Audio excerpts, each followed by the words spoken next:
Hello, this is the Every Man Can podcast based on mental strength, how we can use it in our everyday lives, interviewing local people, using their experience, their wealth of experience through their personal journeys and their own professional journeys, how they use it for themselves, how they use it for other people, and hopefully you can take something from it. We hope you enjoy. Second time I'll have a go. Welcome to the Every Man Can podcast. Good evening with me, Matt Sterling, Richie Andrew. How are you both? All right. I've had to make my apologies a little bit this week. Why? Well, I know we're all very busy. We all get very stressed and work and all that. And there was Matt put a message on the WhatsApp on our group. Not bad. And then the answer to it was like one finger scroll away up. And I went, just fucking look. It was pretty much like, yeah, it's above, but it's this. And it was a bit chewy. So straight away I was like, yeah, I'm really sorry, Matt. Just being a bit of a dick. Obviously the listeners can't see I have a black eye just here from the fight we had before we came into tonight's venue. So I've got two eyes, I don't know. I would say it's been quite a chewy week for us all, but yeah, that's it. That's life. Point being, though, very quickly, looked at the message, I was like, you fucking knob. To myself, and go, right, sorry, Matt. You were on my list of people to ring and go, what is wrong with you? Yeah, what's wrong? That's it. We had a chat that night. I haven't had it out with you yet, but it's the most you sport, man. Just about offering you out. I know, pretty much. Well, I'm excited today, boys. Tours again. We are in the Sunday Coffee and Kitchen Shop in Guisborough with Finn Forster. Hello. Local musician, local talent. Very, very pleased you're coming on. Your bio was very slick when you sent me it, so let's go through this. Oh, my bio, yeah. Wow. You have to keep on top of that as well, because it changes over time when as you go through your career and different release different songs, bring new music out. So I'm one for. So we're up to date. It gave me a little bit of a reminder to update it. Good. I don't do it all myself. I have to go through it with some of the team. Firstly, the coffee shop. Been open a year? This has been open a year, yeah. It's been going amazingly, actually. It's my partner's place, Sophie's, and yeah, I've just seen it go from strength to strength. It's beautiful. It's a lovely brunch spot. Perfect for podcasting as well on an evening. Yeah, it is. Well, I'm from Guisborough, and I frequent Sundays in Guisborough because it is brilliant, and I'm drinking your amazing coffee out of your pink cups. And we've learned that, Finn, if all else fails, you are a barista. That was a barista first. There you go. Actually, it was that was my first ever proper job. Actually, my first job was a pizza in a pizza shop, and I got sacked after a week. Why? Do you know what? Word for word. I'm not even joking. This is not even like an exaggeration. This is word for word. He said I wasn't manly enough. Wow. Because I just wasn't. He was giving aggressive enough cutting pizzas. He was giving me jobs to do, and I obviously wasn't doing them in a manly way. Wow. Yeah, which I'm guessing. I think what he meant to say was I wasn't like proactive enough. But okay. Well, it's on him, isn't it? Well. He's now up. Best thing that ever happened. He's now up at 3 o'clock in the morning cleaning up his kitchen while you're in bed playing to thousands of people. So good luck with that one. We'll get some pizza from there delivered somewhere they'll never find. Yeah, car park in Stoke-on-Trent. It's actually got a beautiful little massive glass opening, hasn't it? So you can watch the local wildlife going by in Guisborough as well. It's nice. Watch the local wildlife going to the King's Head. Yeah, that's right.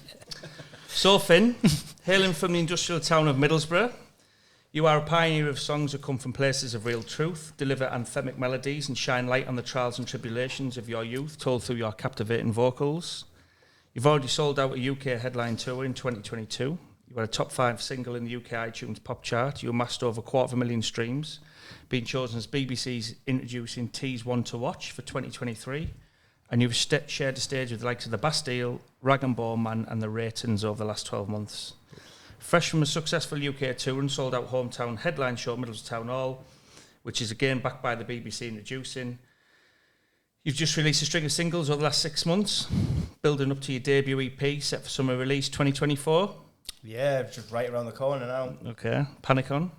Yep. Tracks include On My Mind, which ended up being championed by the BBC, introducing North East, BBC Radio 6 and BBC Radio 2. It's a single from a body of work that you state is truly the start of everything to come. Following festival slots and supports with the likes of the Bastille, Razorlight and Rag and Bone Man, you'll be sure to see more of you. I wish I could have done that all myself, but I can't take credit for all of it. Busy man. I love that straight away from you. It's like, I wish I could have done that all myself, but it's something we always talk about. You don't get anywhere, do you, without help from other people? No. Thank you for fucking saying that straight away. Got a fantastic team. So, Finn, first question we ask everybody is, what is mental strength to you? Mental strength to me, I would say, is a big collection of things.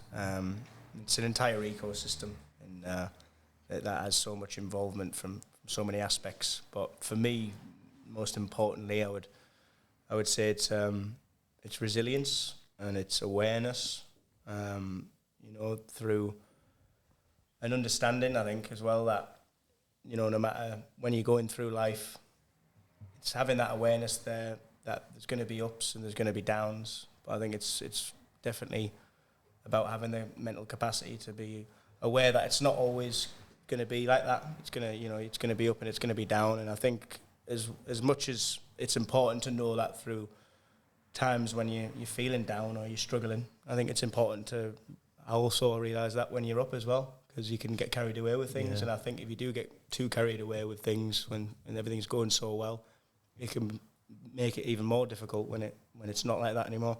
So I think it's about finding the balance. For me, mental strength's about finding the balance and the resilience to kind of push through life with the awareness that not taking yourself too seriously, I guess, really, and being aware that it's ever changing and it's about riding it. It's about riding the waves. I think. Thanks very much. Right, cheers. We'll see you next time. Thank you. Thanks very much, guys out there.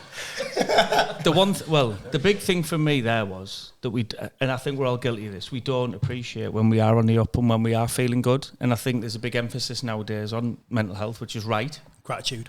Yeah. 100%. 100%. When things are going well, when you're in a good mood, when you're in a good place, when people around who you love are healthy and fit. Sometimes we don't look at that enough. Then when we're down, it becomes more than when we're happy. Yeah, I think you can counteract it, can't you?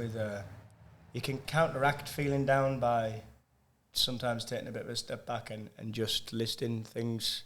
I was doing it the other day in the garden. I was like, because as you do, when you can often go off, can't you, in your mind and think about things and maybe reminisce or think about situations you've been in when you've left to your own thoughts for a bit, can't you? And I just thought, I was kind of just putting everything together in my life and thinking, if I'd have told myself I'd have this, 10 years ago, or even if I could look back 10 years from now at the current situation I'm in, how much is there for me to be grateful for and how much do I maybe sometimes take for granted? And I think everyone can do that. There's always something to be grateful about. Obviously there's people who are in horrific situations and scenarios, but I think if you can find the strength and the bravery to dig deep in the things that you are kind of appreciative for, then that can get you out of a lot of difficult times, I think. Why do you think that seems to? I mean, those two answers came very naturally to you. That's my observation. Why is it that does come so natural to you? What do you think? Where do you think that's rooted? I think because I've had a lot of time to experience it and be in situations like that. And if I was on this podcast, I'm 28 on Tuesday. Well, tomorrow, 28 tomorrow, which will be. And I think if he'd have spoke to me on this podcast, I'm probably the same with you guys as well. As you go through your life, you're constantly growing, aren't you? Whether it be mentally, in different areas of your life. And I think I'm kind of fortunate for the times I've found difficult and struggled with maybe, and I've came out the other side of it. And I think it's just been, I almost think of it like calluses, but on your mind. And if you can get through it and you be resilient, you come out the other side a much better person and a much more grounded and a much more intelligent, emotionally intelligent person as well. And I think that's why it comes naturally to me, because I've had a lot of time to maybe think about things like that and think about my what it is to be strong. And there's been a lot of times when I've had to be strong and be resilient and keep going. So resilience, trying to make it in the music world. Yeah. Oh yeah. As a lad from the northeast as well, where it's more difficult, I suppose, to get exposure. I would say so. Yeah, I would say it's maybe it's because I've built my entire life on resilience and just and every single time I would probably define exactly where I am now, and I would also define where I'm going with music, and everything that I achieve, I would define it off all the times where I've been knocked down and being able to get back up. So what are the daily, weekly, monthly sort of, not battles that you have with yourself, but that resilience where, I mean, I mentioned to you before we started recording around you very active on social media, and I suppose that could be quite draining as well, doing that all the time and being in front of that lens and pushing yourself and trying to promote yourself. Yeah, it's just about kind of, I guess there's going to always be days when there's another voice in your head that might kind of creep in and start, you'll start questioning things, you'll start doubting things, and it's about the other voice that you'll always have in your head as well. Fortunately, I've always had that voice. The other voice in my head has always had an upper hand on it, and I've always been able to kind of stay true to myself and in my belief on where I'm going and what I want to achieve, and just keep going. And I feel like a lot of what I've achieved so far, I'm still so very early on in my career, but I credit a lot of what I've achieved so far and how I've just kept going and growing is because I've been able to just kind of maintain the same mindset, and just no matter what happens, no matter what comes in and how many obstacles get in the way or how many setbacks, fortunately, I don't know, because I've never really had a chance to speak to anyone properly about it, but for me personally, it has never really mattered what's been thrown at me. I've just always continued, if that makes sense. And I think that is like part of getting to the top of your game and where you're at and in your field and becoming, madly successful is probably more so down to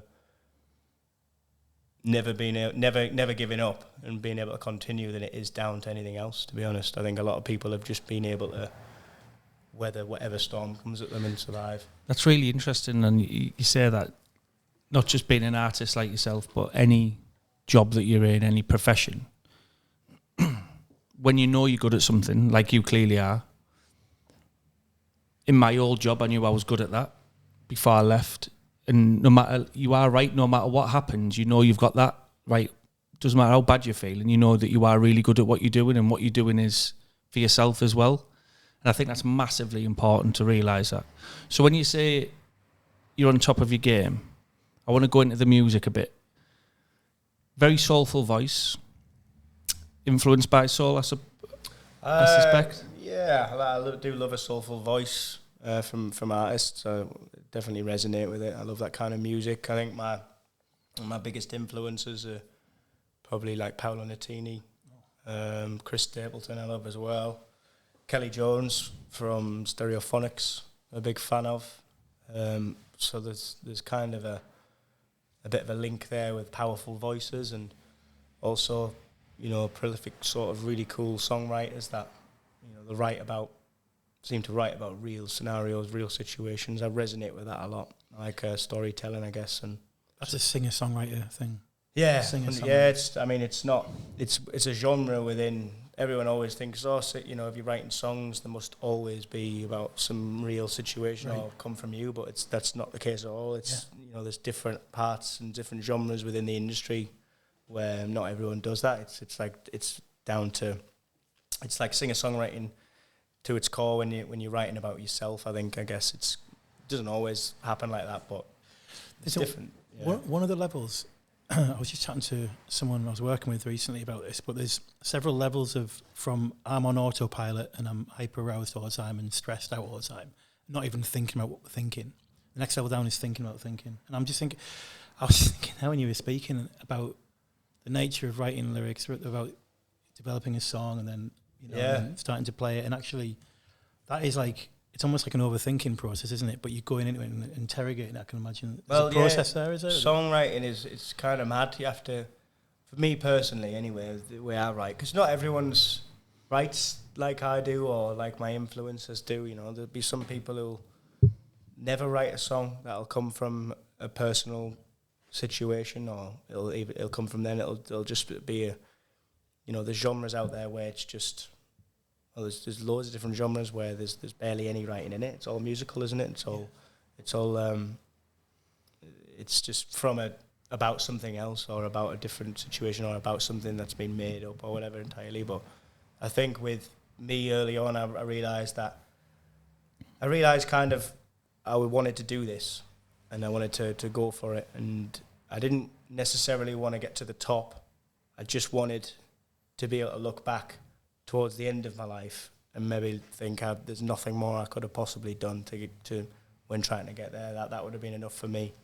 And then I've just been fortunate enough that I've gained some momentum, and it's been growing that much and in quick succession now as well, I guess, in the eyes of everyone else, but not for me. But it's been going from strength to strength, so I'm just enjoying it more and more and more.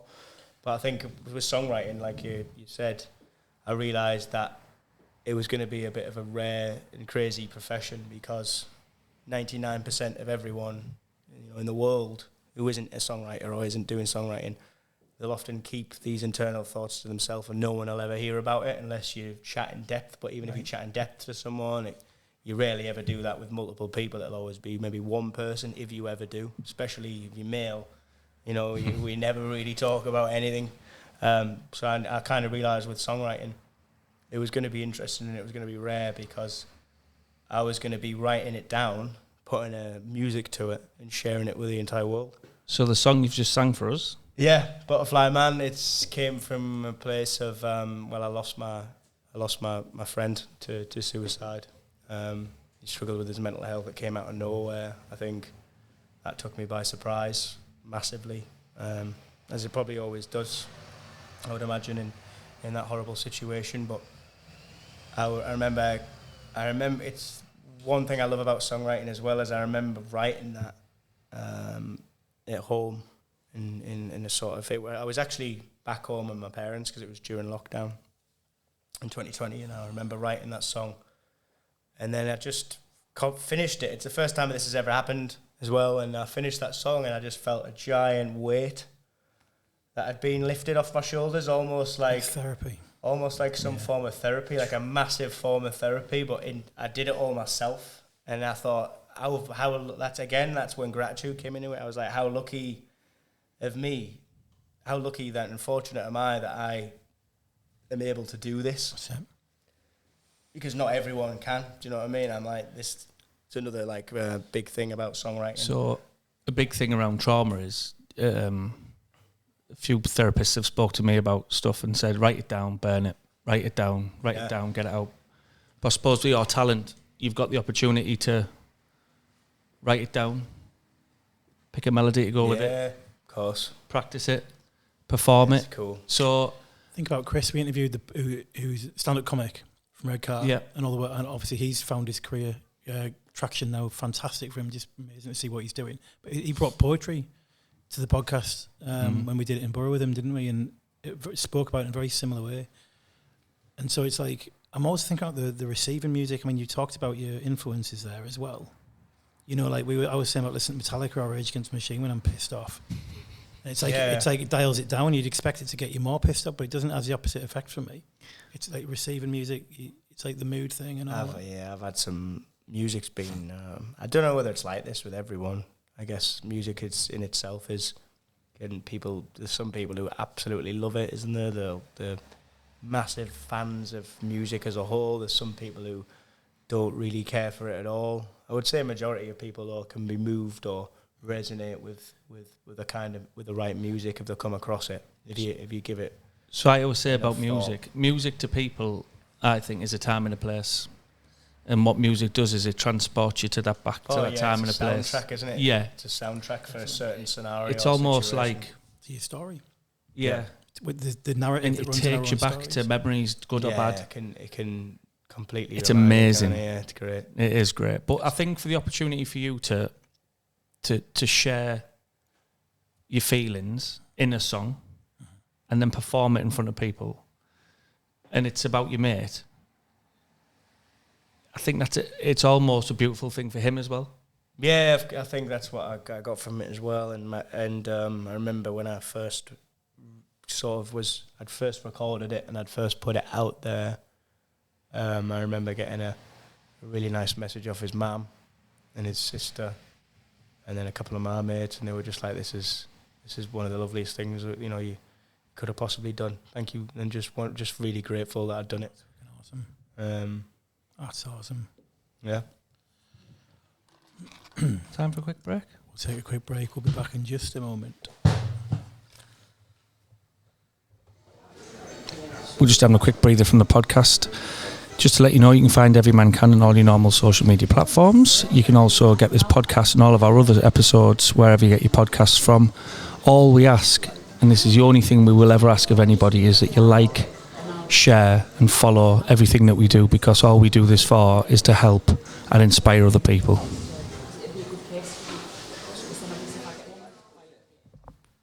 So moving forward then, Finn, sold out tours, sold out local gigs, festival hopping. You go to Northern Ireland next week in the car. Well, 6th, couple of weeks I'm going down on the ferry. How'd you find all of that then? The travelling and... I love it. I love every part of it, because I'll always think back to when I wasn't doing that at all, and I was just doing little cover gigs to get by. Any jumping on, it was small bars, small little pubs. That was the only thing I was doing. I didn't really have I didn't have fans of my own music or anything like that. There was nothing there. I was still at the very, very, very beginning. And now that as time goes on and I'm kind of getting to a point where I'm doing things I once thought of, they're only a thought. I think because I've been through sort of everything from scratch, I would say, I'm kind of feel grateful for it, because I don't take anything for granted. I remember what it was like to be in a situation where that was only an aspiration of mine or something I thought of. And now that I'm living it and doing it, and it's my plan is for it to only get busier and busier. I just love every part of it. I think I had a bit of a moment on the last little UK tour. I'm only still doing really small stuff in the eyes of the music industry, in the eyes of most artists out there, but I just remember having a little moment in Manchester. I think we're only doing small venues. We're doing 80 cap venues for across the UK. It's only my hometown where we're doing sort of 500 cap and stuff like that. Everywhere else we're still building nicely. But I remember being in Manchester, and it's only the small gig. I wasn't, barely ever even made any money off the entire tour. Broke even of that. But I just remember thinking, this is when I am my happiest.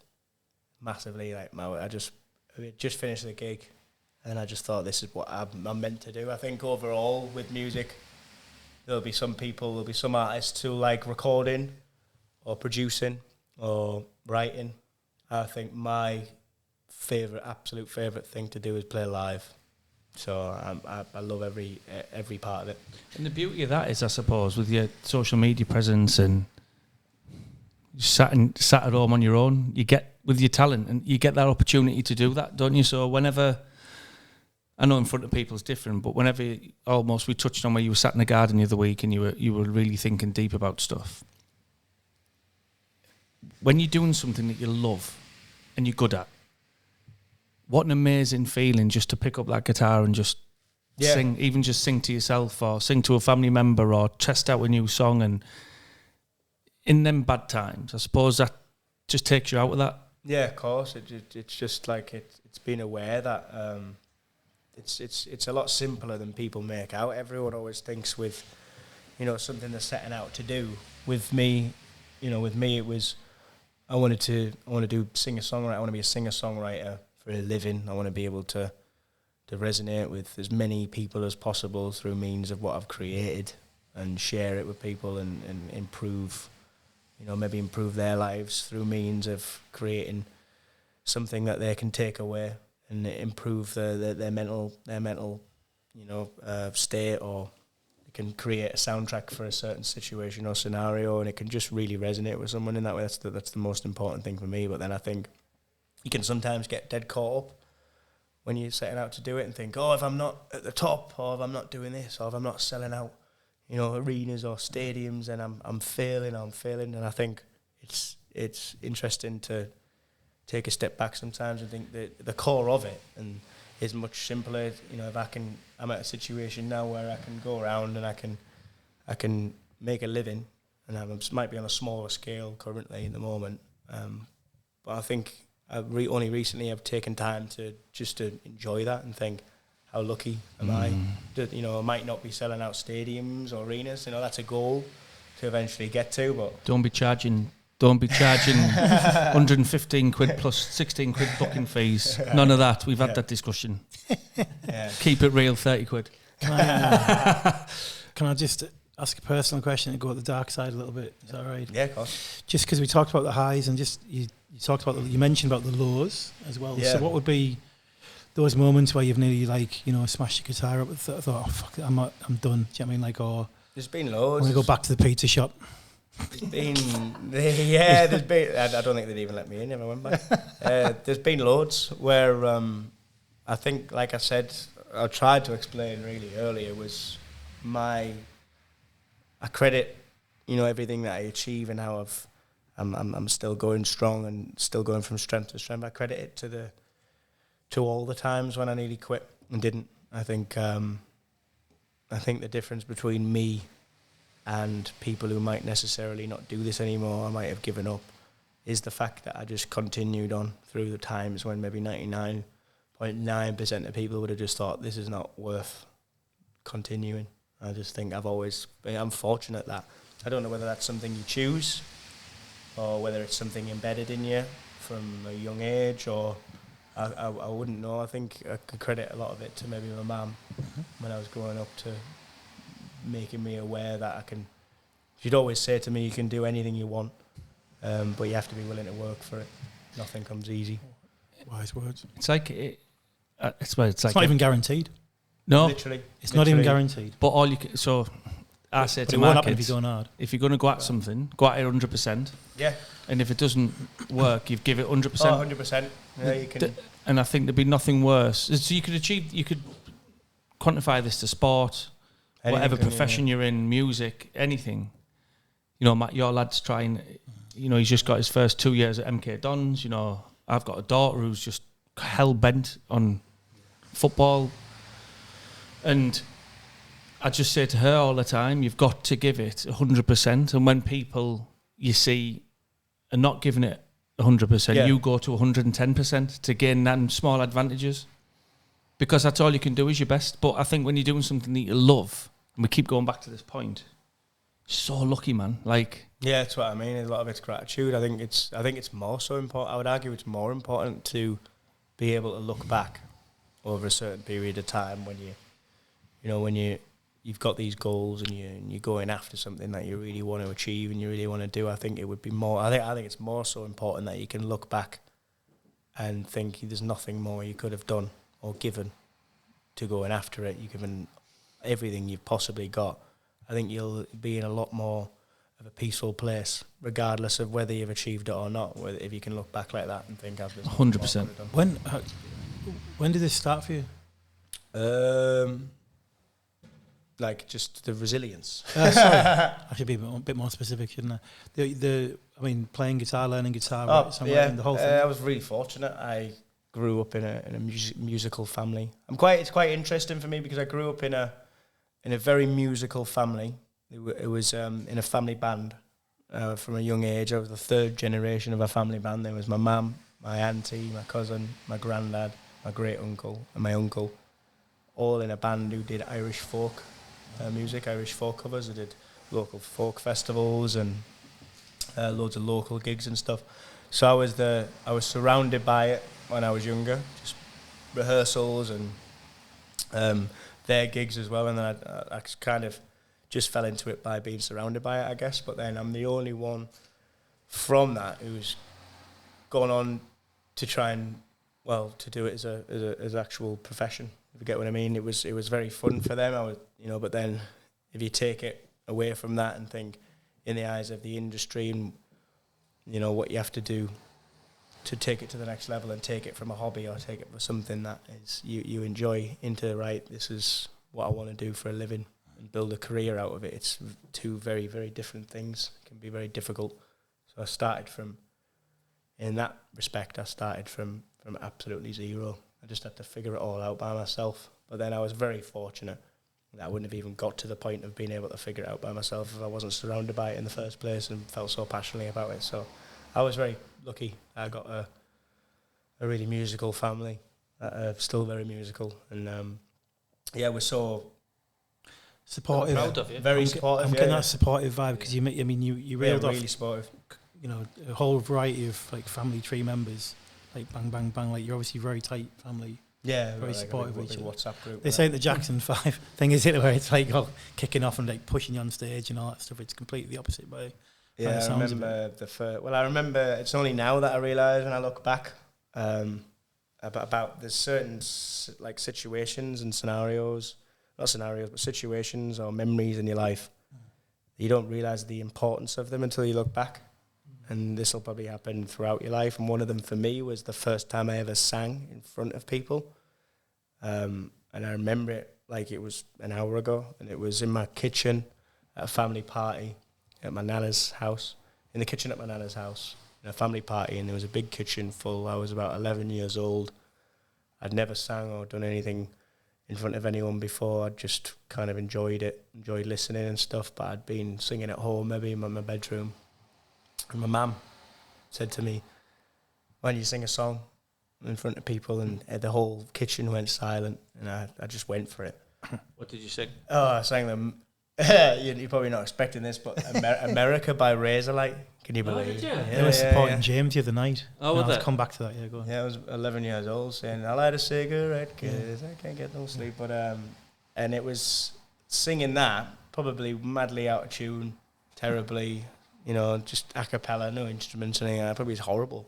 And then finishing and the whole room erupting in applause, despite all of that. And that just, obviously, I just think to myself, now imagine how differently my life would have been or my mentality if that didn't happen. And it makes me think about more things, like how many kids bring drawings home that just get dismissed and thrown in the bin, instead of put up on the wall and championed despite them not being very good. And I just think that is so important for me anyway. That's what I think is so important when you're young and to have things championed despite them being at the very beginning and not very good. I think it can plant seeds within you, and it can lead to something. Well, it's led to me doing what I do now. I'm trying to think. As a dad, have I discarded some? I set fire to his painting. All those miles back and forth. She is, son. Yeah, but that isn't something. Shite that, son. Yeah, absolutely. That's not going on the garbage. Do you fridge. ever bring that in here again? Don't be bringing that calendar with your thumbprints on this. Just fire that your under hand? BIN. Wow, how weird your hand. With the pasta rabbits. But I think you're right. And for me, anyway, that's how I from personal experience. Because imagine if I'd have finished that Razorlight song and everyone had gone, that was shit. That'd have been the last time I've ever sang in my life. Yeah. And there'd been nothing. But going you on talk about emotional awareness. That's your family having that in abundance. 100%. Because yeah, if one of them goes, really, I would imagine the whole family would have jumped on that person. But I think it's important. Again, we go back to no matter what your child is doing, and it's Father's Day coming up as well, so it's a poignant time to talk about this, I suppose. But it's like my daughter when she gets in the car, and she had a bit of a moment against Derby County the other week. She lost the plot, bad attitude, gets in the car. I just never said anything to her. I thought, you're going to have to, within 5 minutes, she was crying, Dad, I know, I've let the team down. And she hadn't, but a self-awareness. And I just had the conversation with her around, doesn't matter about your performance. behavioural wise, was that the best choice to make? No. Right, okay. How do we address it? How do we move forward with your coach? And it was addressed quickly.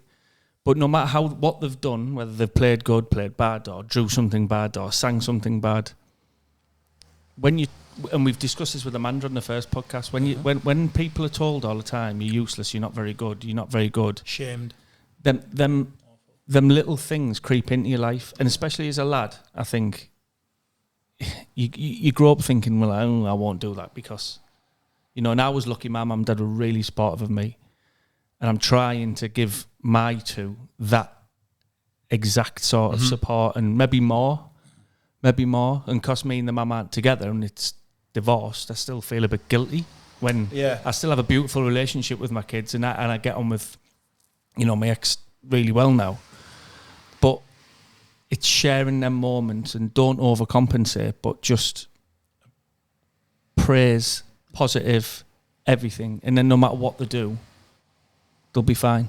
And it's bringing, you said it there, it's about being aware of it. So you're bringing it, you project your guilt that you might not even be aware of, but you brought it from your unconscious into your conscious, and reflect on it as you're speaking. What am I doing? What am I putting on here, actually? And it's like I said, I was having a shit week. Matt put a perfectly normal question on, it's not. And it's just a daft thing, innit? But at the end of the day, but it's exactly that. That's why I don't talk anymore now, because I've just been... I haven't even finished what I'm saying. He's just told he's shit. Honestly. Matt, you shit you. That's why I stay quiet. The Sterling approach, I fucking give you. That's important. That is important. I know, my dad was mad insecure, and I think I was quite aware of it early on in my 20s. And it was like, there's a risk I could have passed it on to Charlie, my 17-year-old son who started playing guitar about 9 months ago. He was super excited we were interviewing you as well. So he was looking forward to this. But I've noticed... You're going to go back and go, you think you were good at the guitar? You should hear him. My shit starts off with, I'm going, what fucking note did you just play that? He said, oh no, they sing the song in a different... I'm like, listen, I don't go, I'm just winding you up, son. Right, and then just laying the prayers on, because he's learned very quickly. Yeah. He's got a good mind for it, I can tell. But he sits in his room and he didn't really have anything to focus. He was a bit of a gamer and he was reading a lot of books and stuff, but he's found something with his guitar, which is just focusing his mind as well. Yeah. And so as a hobby, do you have other hobbies that you do for your own? I was doing sort of mixed martial arts for a bit, but I kept getting battered, so... you wouldn't think that would happen, would you? Well, I really enjoyed it, but then there's still videos out there now where I've got like cuts and stuff all over my face, and it doesn't really go well with what I do, really. Yeah. And then I was getting armbarred and stuff. I was like, imagine if it's just hard sparring and stuff. But I enjoy a bit of boxing and stuff when I get a chance. But I'm one of these people who, when I've picked something to do that I sort of enjoy and I'm passionate about, and I either need to go all out, full out, or not do it at all.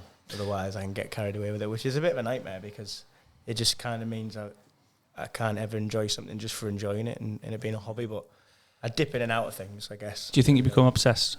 Very, very obsessed, yeah. Very, very, Totally focused. Some would say crazy. Literally, you have to lose your mind. I lost my mind of it on...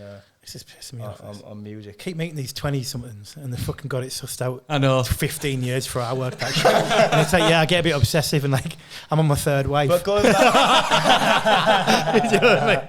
And she's like, you're going to get obsessed. It's like, you're right, you're absolutely But right. going back to, finding something and then being, people being supportive of it, I do... on the other side of that, I would say it is always important to have people around you that both, give you criticism, but it's healthy criticism. Yeah. But there's also people who are there to maybe not almost tell you when if it's not really working, but to be honest with you as well. I think because you can say, oh, I had a big family who were dead supportive, but imagine, fortunately for me, it's worked out. And it's been working out, because obviously I wasn't 100% terrible when I sang in that kitchen. Otherwise, they might have thought, well, tell them it was brilliant, but then there's going to have to be some point where we say, look, you probably shouldn't continue this or try and make a life out of it. But this is where criticism's healthy. And if you're willing to... If you want to make... balance, isn't it? It's about a good balance. And if you want to make a go at something, I was talking about this at work today. Some people, you need in your life almost a disruptor. Yeah. So even if they haven't got a criticism for you, you need someone who goes, right, what if then? Yeah, so what of course if this you do, happens? you do, or and it's, yeah. Could you have done that better? It's hard to find that as well, I think. It's hard to find someone like that because sometimes it's either one end or the other. It's either you're surrounded by too many yes people who just tell you how amazing you are, and then you can end up just a complete different person and like out of touch with reality and who you are and the reality of situations and where you're at, and just be, that's when people tend to get. But I always think feet on the ground anymore. And then I always think it's a way you do it. So I was just about to say it's a skill. It's a skill that I'm quite big on this with my two boys, and how we deliver it. It's how being critical of someone. You can go like you said. In the kitchen when you're 11-year-old, if they all went, oh, that was shit. Yeah. You probably won't sing now, and I get that. Oh yeah, whereas 100%. it might not be in tune, or it might not be, but you can tell, and you know that they are supportive. Yeah.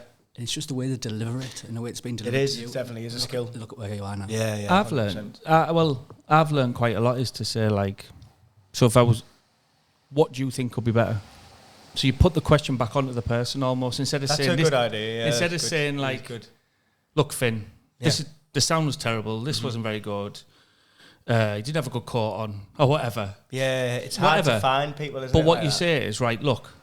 Yeah. Didn't have a good coat on. Yeah, man. Fucking back to courts. Courts. I would've just went, plug yeah. that. The plug. No, but what I'm saying is, so it's how you deliver it. So like with my kids, I'll say, right, okay, how do you think that went? That's it. What could be better? So when you're coaching football, I used to get them in and say, right, half time, how do you think that went? Yeah. Put the ownership back onto people, and That's it gets you good. thinking Yeah, more, yeah, because good. when people tell you something, you go, all right. And if it's just criticism, you'd probably switch off after point number 2 and think, shut up, you knob. I think it's a skill in itself, being able to take criticism though as well. There's No, so without many. a I don't think many people can take criticism. I don't think many. I think that's one of the reasons I've persevered and been able to continue, is because I've been knocked back. To be honest, I spent the first couple of years, because I went to drama school, I went to London, and I studied musical theatres. I was in the acting world, I was in musical theatre, I got an agent, and was out in the field of auditioning for West End stuff, for TV stuff. And I spent the first 2 years of that just getting, in that world, you don't even get a no, you just get blanked. So you can get led on to between multiple rounds of and kind of really build up your hopes about a certain role or a certain job, and you can get to a point where they've kind of been with you that many times over and over again, and they've built you up and they've chatted to you and they've kept in communication with you. And then instead of it being like a lot of the time, not all the time, but most of the time, I would definitely say, instead of them being like, unfortunately, you've been unsuccessful, we've gone with so-and-so, you'll just get ghosted, blank, which can damage, can absolutely... You want to try texting Matt Sterling? He's off again. I think because I spent majority of my time before music just getting no after no after no, or not even that, Built up just resilience. rejection after rejection after rejection, and just learning to love it and grow with it, and just think it's part of it. Now I think by the time I got into music and things didn't quite work out, because a lot happens in music where you'll especially when you start getting to with your releases out and stuff, and You must have had like your upset and your tears and all. I've had people tell me that they're coming down to a show. There's a funny story. I won't mention like names, but there's a manager within the industry. This was before I had a manager. I didn't have anyone around me who looks after another artist who was massive, and he'd reached out to me, and I thought, oh, this is amazing. This is like almost too good to be true. And they were like, I'll come down to your gig, your next gig. And I knew my next gig was only a small gig, so it wasn't going to be anything special. And so my birthday was coming up, and I knew in the venue or where I was playing that the sound wasn't going to be very good, and I didn't want him to come down and hear my sound, hear me through if it wasn't going to be the best sound. So I said to my mum and dad, look, I don't want anything for my birthday this year. I just want you to hire a sound man for this gig for me. So there's a couple of industry people who are coming down so they can hear me. and then the gig came and they didn't even turn up. And then I just completely wasted. And that's one of so many different situations, being like just completely palmed in the face so many times or led on, or just, yeah. But then I think I'm grateful for all of it. Fuck, I know I would cave with that. I know I would. Well, I'd fold. Well, definitely I would. I know. Resilience. That's I think that's the key word, isn't it, for this podcast? So I was about to say to you, so we can unfortunately try to start to wrap this up. If there was one piece of advice you could give people listening, but I suppose we've touched on it, it's just be resilient, right? Yeah, 100%. 100% resilience.